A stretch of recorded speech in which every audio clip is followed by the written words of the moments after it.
The roadside cafe was quiet, the kind of place people stopped at without thinking twice. Jason Statham parked his car, stepped out, and adjusted his jacket. Nothing about him stood out. No cameras, no crowd. Just another traveler taking a short break.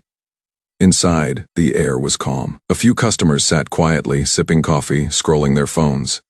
Jason took a seat near the window, ordered a drink, and kept to himself.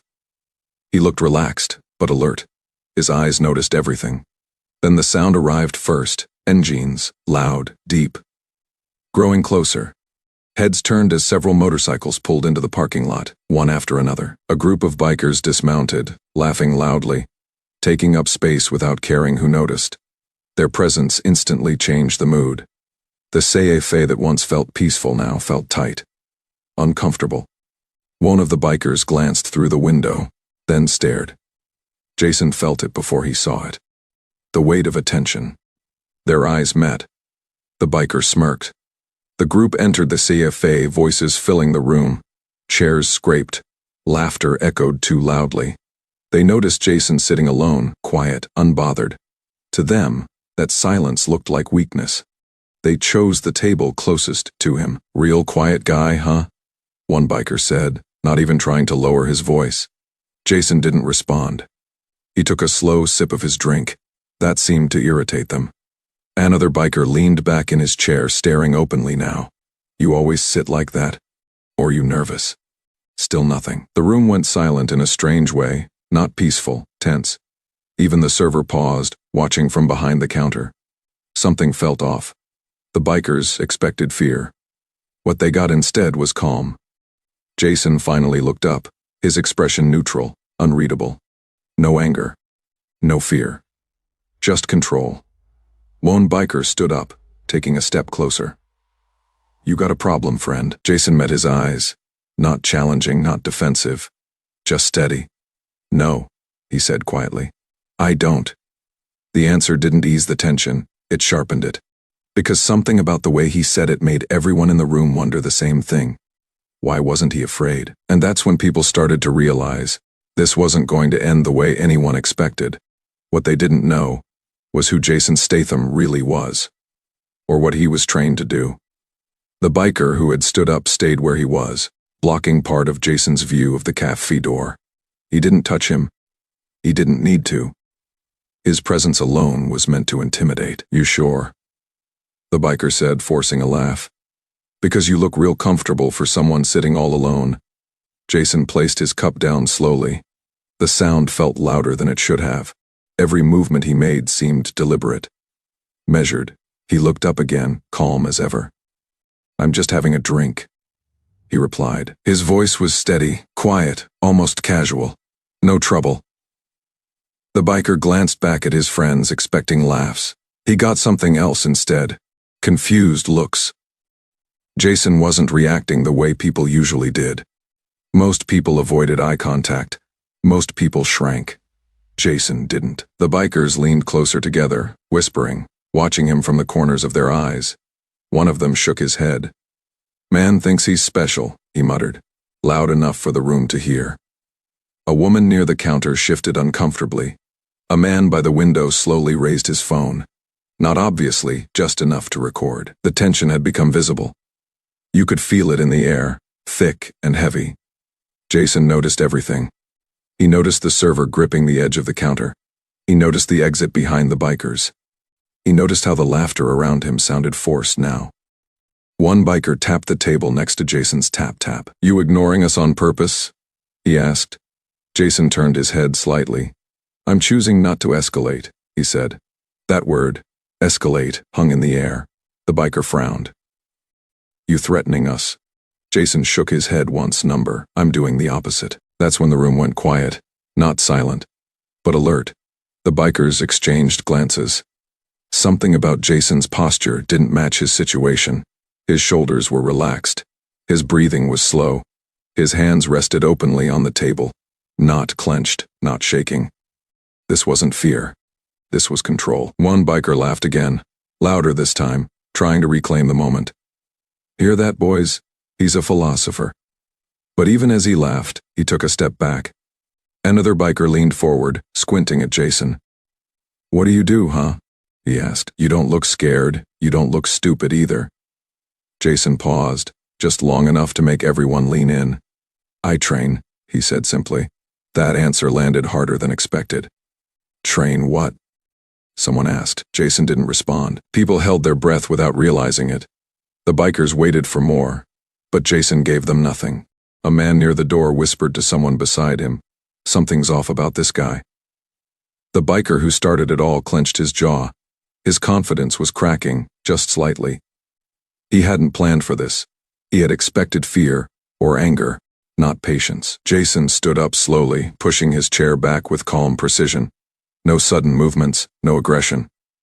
"I'm leaving," he said. "Let's all keep it that way." For a split second, no one moved. The bikers watched him carefully now. Not mocking, not laughing, watching. As Jason took a step toward the door, one question echoed in every mind inside that cafe. Who was this man? And why did he seem so prepared for whatever came next? And that was when the situation truly became dangerous. Not because of force, but because of what they still didn't know. Jason took another step toward the door. It should have ended there, but it didn't. One of the bikers shifted suddenly, sliding a chair back just enough to block Jason's path. Not aggressively. Not yet. Just enough to say we're not done. "Leaving already," the biker said, forcing a grin. "We were just getting to know you." The cafe felt smaller now. The walls closer. Conversations had stopped completely. Even the hum of the coffee machine seemed louder in the silence. Jason stopped. He didn't turn around right away. He simply stood there, hands relaxed at his sides, breathing slow and controlled. Anyone watching closely could tell. This wasn't hesitation. This was restraint. "I don't want problems," Jason said calmly, still facing the door. One biker laughed, sharp and uneasy. "Funny thing is," he replied, "neither do we." But no one believed him. A man near the window quietly stood up and moved closer to the exit. The server took a step back behind the counter. Phones were no longer hidden now. People were openly recording. Whatever this was, it had crossed into something serious. Jason turned around slowly, not rushed, not tense, just deliberate. He looked at the biker blocking his path. Not with anger, not with fear, but with a steady focus that made the biker shift his weight without realizing it. "Step aside," Jason said. Not loud, not threatening, firm. The biker hesitated. That single moment, barely noticeable, sent a ripple through the group. Confidence cracked, just slightly. You talk real calm for someone surrounded. Another biker said, trying to regain control of the situation. Jason nodded once. That's usually when calm matters most. The words landed heavier than anyone expected. Silence followed. No shouting, no movement, just the sound of breathing. The bikers exchanged looks again. They were used to reactions, fear, anger, resistance. They were used to being the loudest people in the room. But Jason wasn't playing by those rules. One biker leaned in, lowering his voice. "You some kind of tough guy?" Jason paused. For a moment, it felt like time slowed. Everyone leaned forward, waiting for the answer.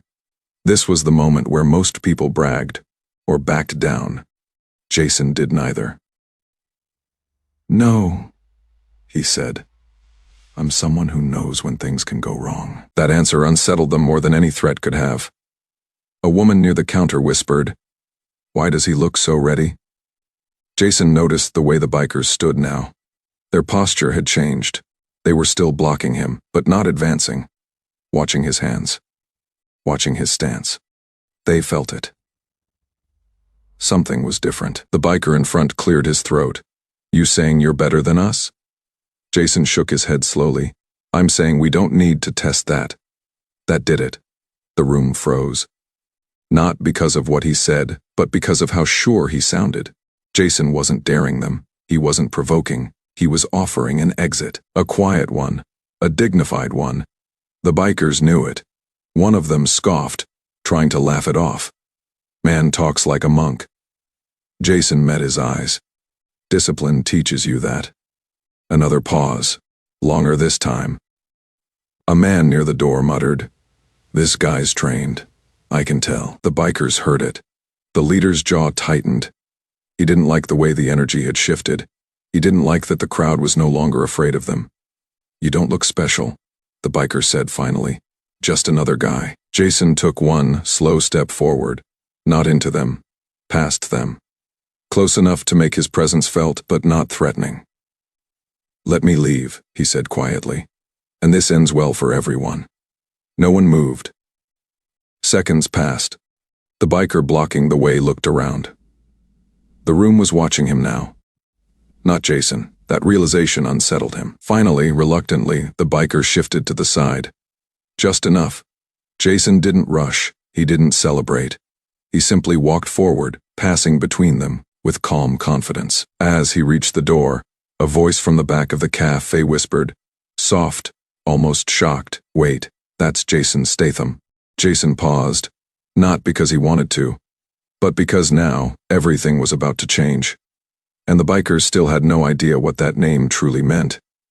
Jason's hand rested on the cafe door. For a moment, he didn't turn around. Behind him, the cafe felt frozen in time. The bikers stood still, unsure why the room's energy had suddenly shifted. A name had been spoken, but it hadn't landed yet. Jason Statham? One biker repeated quietly, almost amused. Yeah, right. A few of them chuckled, trying to dismiss it. But the laughter didn't spread. It faded quickly, replaced by uncertainty. Jason slowly turned back. He didn't look annoyed. He didn't look proud. If anything, he looked tired, like a man who never wanted attention in the first place. I think that's him, the voice from the back said again, this time louder. The actor. Phones were raised higher now. Someone zoomed in, another whispered. Look at his face. That's definitely him. The bikers started looking closer, really looking. The jawline, the eyes, that unmistakable calm confidence. The leader frowned. So what? He said, trying to brush it off. Famous people eat too. Jason didn't correct him. He didn't confirm anything. He simply stood there, silent, letting the moment stretch. That silence did more damage than any argument could have. A man near the counter spoke carefully, like he didn't want to break something fragile. You know, he trains martial arts, for real. That caught their attention. Movies, one biker scoffed. That's fake. The man shook his head. Not that part. The bikers shifted again. Their stance wasn't aggressive anymore. It was cautious, curious. Jason glanced at the door, then back at them. I don't want this to be about who I am, he said calmly. I just want to leave. The leader crossed his arms, trying to regain authority. You saying we should be impressed? Jason shook his head. Number. I'm saying none of this matters. But it already did. Because the room had chosen a side. People weren't just watching anymore. They were judging. The bikers felt it. The way eyes followed every move. The way whispers traveled. Black belt, someone murmured. Years of training, another added. He's known for discipline. The leader laughed again, but it sounded hollow now. Even if that's true, he said. You think training makes you untouchable? Jason took a breath, slow, controlled. No, he replied. It teaches you when not to touch anything at all. That line hit hard, harder than anyone expected. The cafe went quiet again, but this time, it wasn't tense, it was respectful. The bikers exchanged looks. The confidence they walked in with was gone, not stolen, given up. One of them cleared his throat.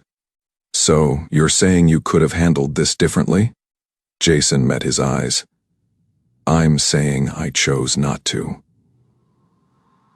That was the moment. The realization settled in. Not with fear, but with understanding. This man had options, and restraint was the one he chose. The leader exhaled slowly, rubbing the back of his neck. Didn't mean for it to go this far, he muttered.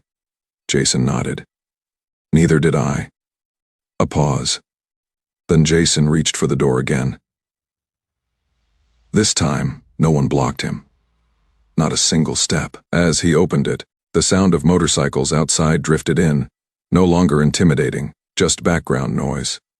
Before stepping out, Jason turned back one last time. His voice was calm, steady, almost kind. "Let's leave it here," he said. Everyone walks away. That's the best ending. The bikers didn't argue. They didn't laugh. They simply nodded. Jason stepped outside and let the door close behind him. Inside, no one spoke for several seconds. Finally, someone whispered. That could have gone very differently. And everyone knew it was true. Because the scariest thing in that room hadn't been threats. It had been self-control, and the bikers had just realized how close they were to a lesson they didn't want to learn the hard way. Jason stepped fully outside, the CFA door closing behind him with a soft chime. For a brief moment, the cool air felt heavier than the tension he'd left behind. Inside, the bikers remained frozen in place. No one laughed. No one spoke. The confidence they had walked in with hadn't been challenged by force. It had been undone by something far more unsettling: restraint. One biker finally broke the silence. "That was strange," he muttered. Another shook his head slowly. He didn't act like someone trying to prove anything. That realization lingered. They replayed the moment in their minds. The way Jason never raised his voice, never clenched his fists, never reacted the way they expected. He had offered no challenge, yet somehow he had taken control of the entire room. Outside, Jason walked toward his car at an unhurried pace. Each step was steady, deliberate. He didn't look back, not because he was careless, but because he knew he didn't need to. Still, the feeling followed him, that subtle sense that the situation wasn't completely finished.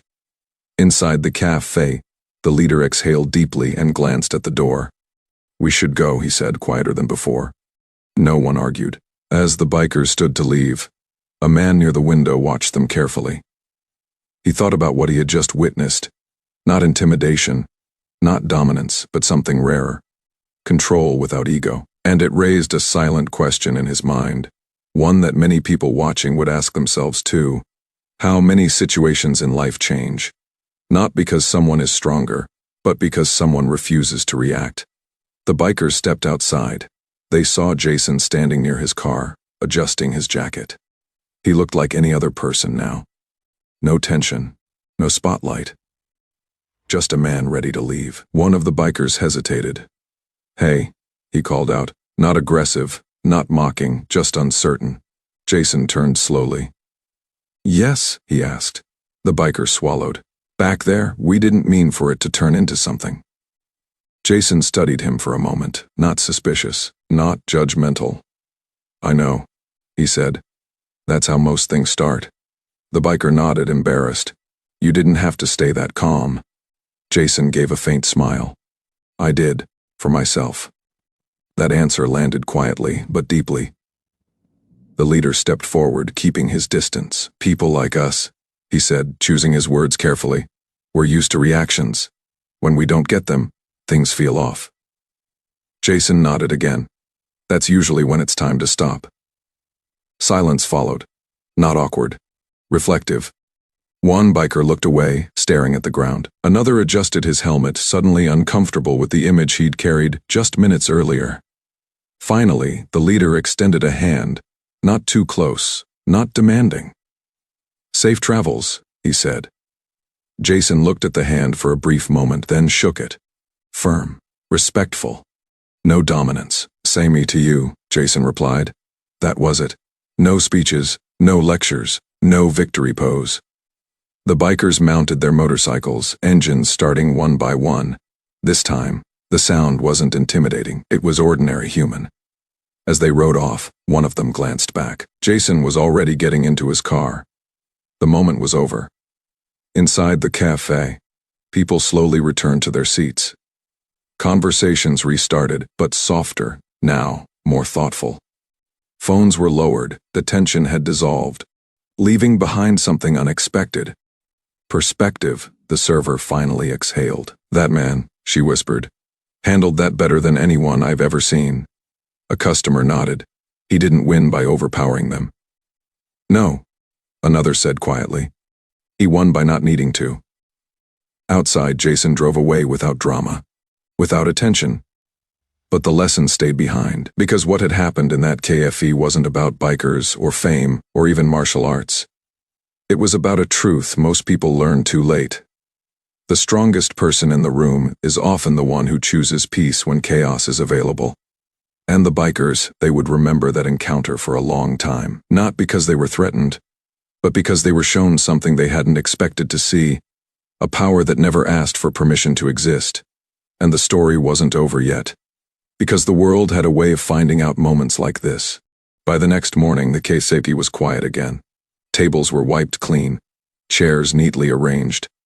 To anyone walking in, it looked like nothing unusual had ever happened.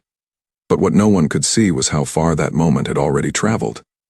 A short video, recorded discreetly from the corner of the room, had found its way online. No shouting, no chaos, just tension, silence, and restraint. At first, the clips spread slowly, a few hundred views, then a few thousand. People watched closely, leaning in, replaying certain moments.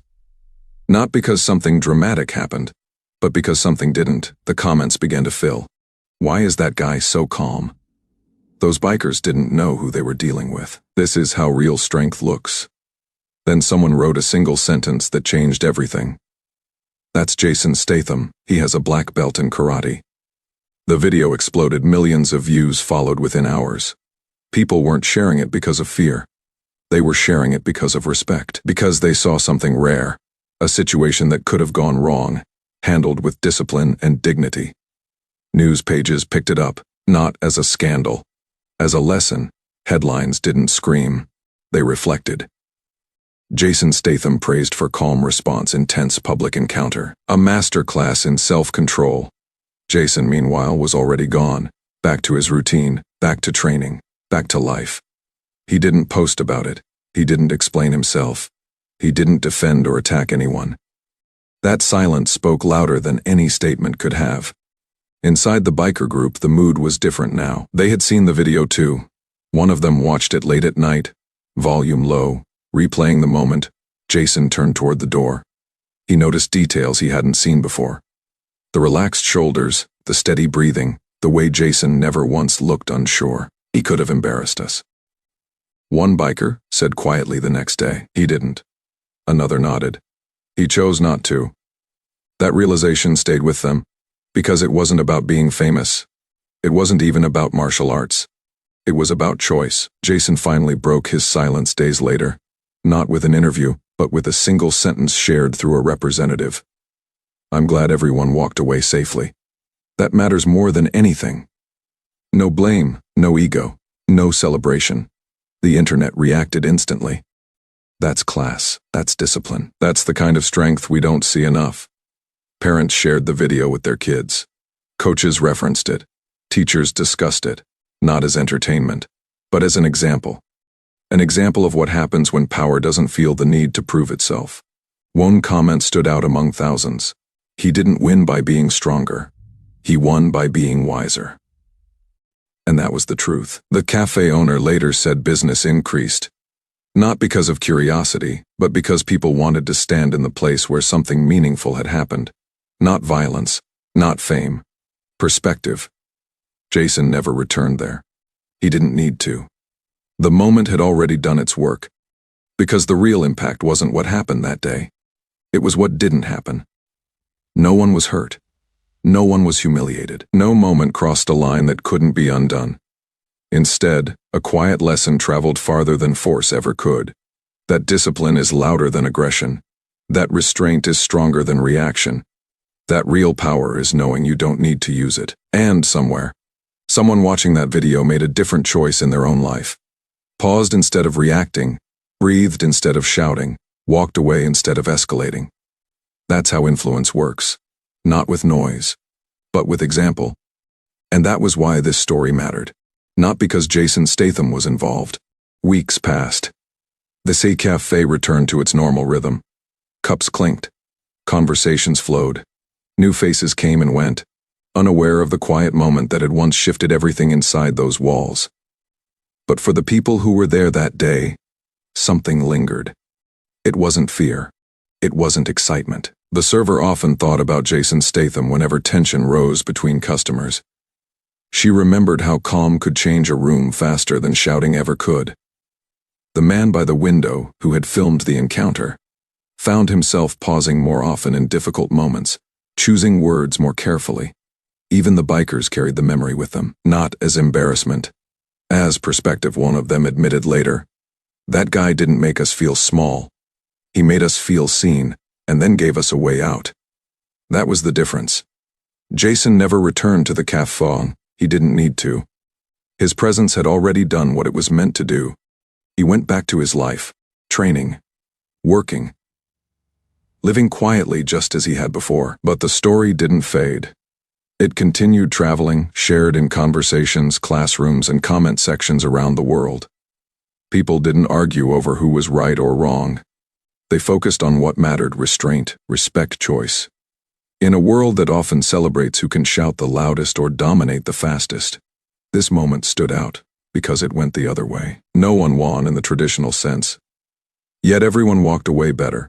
Parents showed the clip to their children and said, "This is how you handle pressure." Teachers discussed it as an example of emotional intelligence.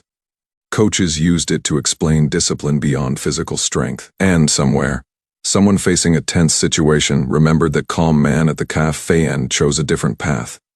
That's how real influence works. Not through fear, not through force. Through example. Jason Statham never claimed credit. He never turned it into a headline or a lesson. He simply lived by principles he had trained for years to master, inside and outside the gym. Because the truth is, martial arts aren't just about defense. They're about discipline. They're about knowing when not to act. And that day, the strongest move Jason made wasn't physical at all. It was restraint. As the story slowly settled into memory, one message remained clear to everyone who heard it. True power doesn't need to announce itself. True confidence doesn't seek validation. And true strength is shown when you choose peace, even when chaos is available. The cafe was just a place. The bikers were just people. Jason was just a man. But the choice he made turned an ordinary moment into a lasting lesson. A lesson that reminds us all, you never truly know who you're standing in front of. And you never know how much impact a calm decision can have. So the next time life pushes, challenges, or tests you, remember this story. Remember that walking away can be the bravest move of all. The purpose of this story is to promote self-control, respect, and peaceful conflict resolution. Violence is never encouraged. True strength lies in discipline and restraint.